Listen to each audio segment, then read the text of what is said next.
আজকে আমি কথা বলবো অর্কিড নিয়ে, যা অনেকেই চেনে না, অনেকের খুব পছন্দ প্রিয় গাছ। তো অর্কিড এমন একটি গাছ যা ঠান্ডা পরিবেশ খুব বেশি পছন্দ করে। অর্কিডের পটিং মিডিয়া বলতে এর পিছনে কোনো মাটি কিছু প্রয়োজন না, শুধু একটুখানি নারকেলের খোসা বা ছিলকা, এটা হলেই হয়ে যায়।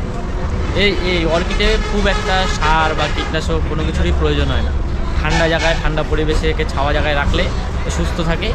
সপ্তাহে 1 থেকে 2 বার গাছে ও গাছের গোড়ায় জল স্প্রে করুন এবং মাসে 1 থেকে 2 বার এনপিকে স্প্রে করুন, তাহলে এতে হবে ও ছাওয়া এবং ঠান্ডা যে পরিবেশে রাখলে খুব সুন্দর। আজকে আমি কথা বলবো অর্কিড নিয়ে, যা অনেকেই চেনে না, অনেকের খুব পছন্দ প্রিয় গাছ। তো অর্কিড এমন একটি গাছ যা ঠান্ডা পরিবেশ খুব বেশি পছন্দ করে।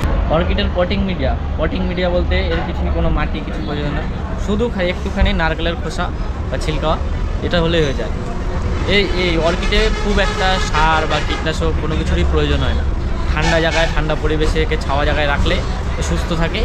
সপ্তাহে 1 থেকে 2 বার গাছে ও গাছের গোড়ায় জল স্প্রে করুন এবং মাসে 1 থেকে 2 বার এনপিকে স্প্রে করুন, তাহলে এতে হবে ও ছাওয়া এবং ঠান্ডা যে পরিবেশে রাখলে খুব সুন্দর।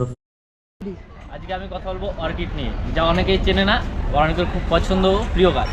তো অর্কিড এমন একটি গাছ যা ঠান্ডা পরিবেশ খুব বেশি পছন্দ করে।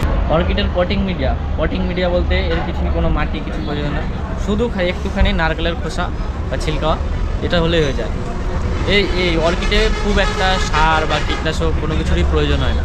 ঠান্ডা জায়গায়, ঠান্ডা পরিবেশে একে ছাওয়া জায়গায় রাখলে সুস্থ থাকে। সপ্তাহে 1 থেকে 2 বার গাছে ও গাছের গোড়ায় জল স্প্রে করুন এবং মাসে 1 থেকে 2 বার এনপিকে স্প্রে করুন, তাহলে এতে হবে ও ছাওয়া এবং ঠান্ডা যে পরিবেশে রাখলে খুব সুন্দর।